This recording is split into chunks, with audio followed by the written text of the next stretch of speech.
I found a postcard about evolution. It was in a different book. But this is something you've seen before, I'm sure. But it just gives you the idea of what I'm talking about, right? It's the monkey, and then an upright monkey, and then the next step is pretty much the Malibu surfer.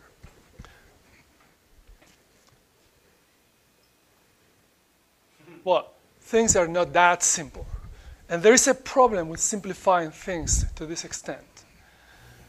And we'll discuss this issue next. But anyway, this is the case of Antony Flew. He still doesn't believe there's a life after death. He's not defining himself as a Christian. He just says, I just cannot possibly conceive of the complexity of this world and everything there is in it being the result of a blind force. So,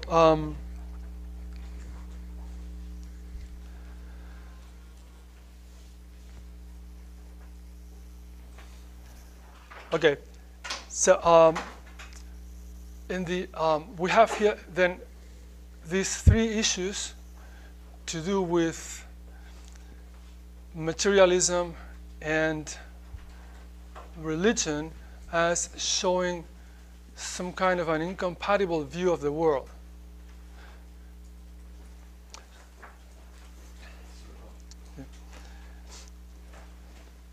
Now, what is the answer materialism gives to this? Excuse me if I'm being repetitive. There is no answer. The only answer is science will find out one day. We hope, we're sure science will find out one day what the explanation is for the origin of the universe. Maybe this multi-universe theory, this parallel theory, this parallel universes theory, this theory that says the universes explode and implode and then explode again, that doesn't explain anything. First of all, those are just, excuse me, fairy tale theories. We have absolutely no proof whatsoever that that's the case, this multi-universe stuff, or this implosion, explosion. And even if that is the case, we're still left with the question, well, okay, but how did it all originate? What is the origin of it all?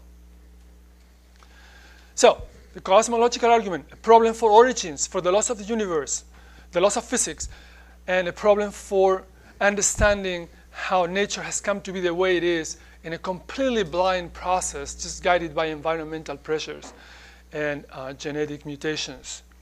We would need, of course, first an explanation, an evolutionary explanation for the very existence of genes, but that's a different story.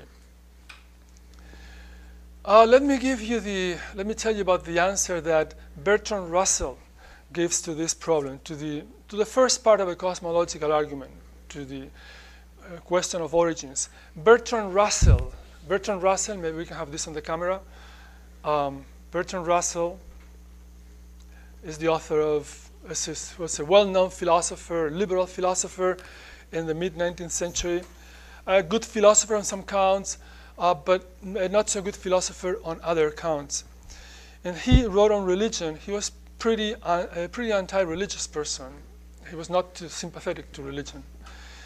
And in a famous essay he wrote titled Why I Am Not a Christian, he explains that when he was young, when he was 18, he really took the cosmological argument very seriously, very much to heart, he says.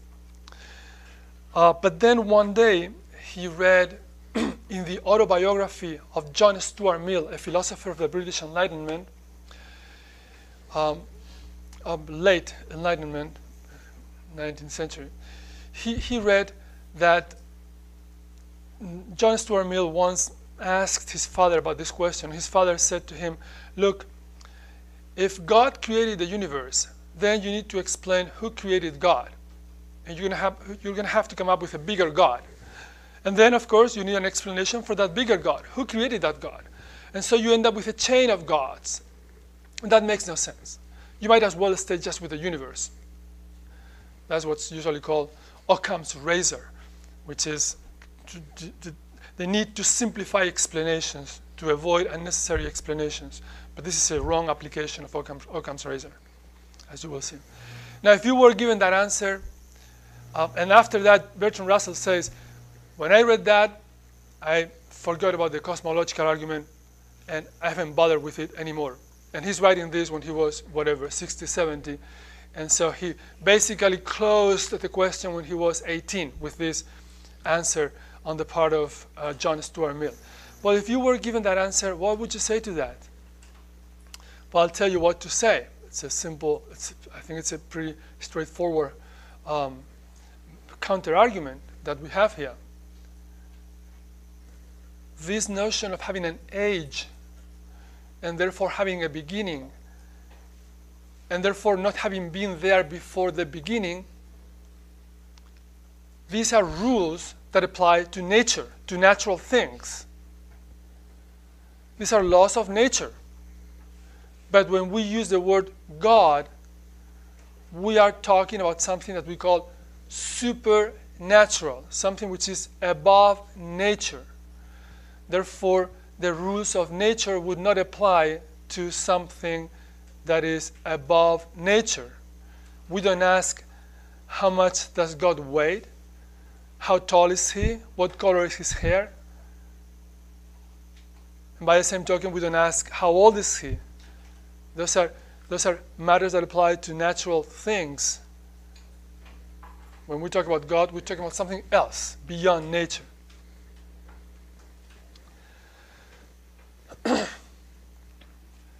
Okay, I'm going to review also what is called the ontological argument for the existence of God. We're going to do this briefly. This is a rational argument, and you may find it probably less convincing than the cosmological argument. But still, since we are dealing with this particular topic, we just try to cover it in as full a manner as possible.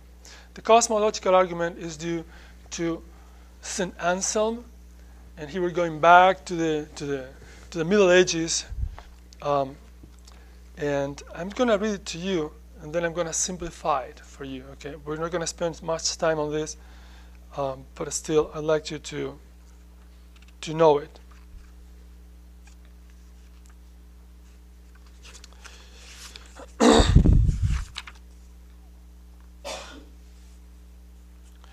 And again, St. Anselm, okay, 13th century. St. Anselm of Canterbury, 13th century, 13th and 14th century, the 1200s and the 1300s, that's where he lived. He says, now he writes this argument as if addressing God, as some kind of a prayer, you would say. We believe you are something greater than which cannot be thought. Or is there no such kind of thing? And then he quotes from the Bible. For the fool said in his heart, there is no God. But certainly that same fool, having heard what I just said, something greater than which cannot be thought, understands what he heard. And what he understands is in his thought, even if he does not think it exists. For it is one thing for something to exist in a person's thought, and quite another for the person to think that that thing exists.